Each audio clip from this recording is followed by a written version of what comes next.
Have you ever stood in front of your closet staring at all your clothes and said, "I have nothing to wear"? Or maybe you've scrolled through Netflix for 20 minutes, only to feel like there's nothing worth watching? Sometimes figuring out God's will feels exactly like that.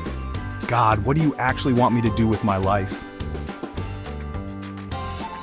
If you've ever asked that question, you're not alone.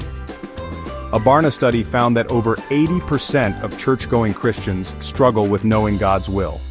We've all been there, standing at a fork in the road asking, "God, is this you, or just me?" That's exactly where God's people were in Jeremiah 29. They had been taken into exile, far from home, far from everything familiar. They were disoriented, discouraged, and wondering if they had somehow missed God's plan. And through the prophet Jeremiah, God reminds them, "I know the plans I have for you, and you will find me when you seek me with all your heart." Jeremiah 29, 11-13.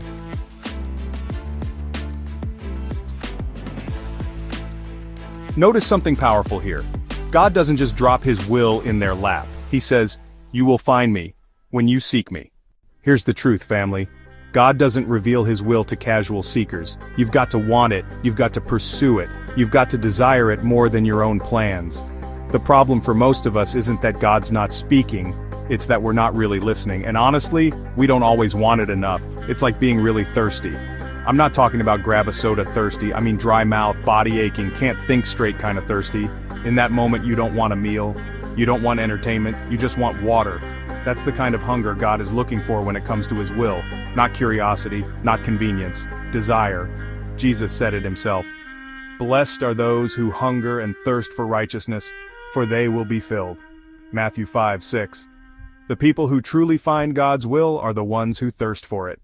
So how do we pursue God's will with that kind of hunger? Let me give you 4 simple steps. 1. Desire it.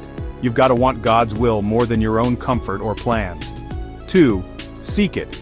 Get into his word and search for his voice. 3. Silence the noise, fast, turn down the distractions around you. 4. Stay close to the source, pray consistently. Listen more than you speak.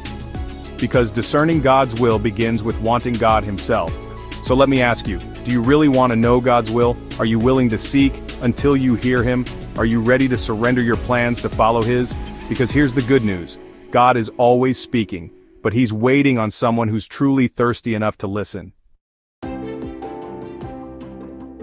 So why don't you take a moment right now, close your eyes and simply pray, "God, I want to know your will, not mine, yours.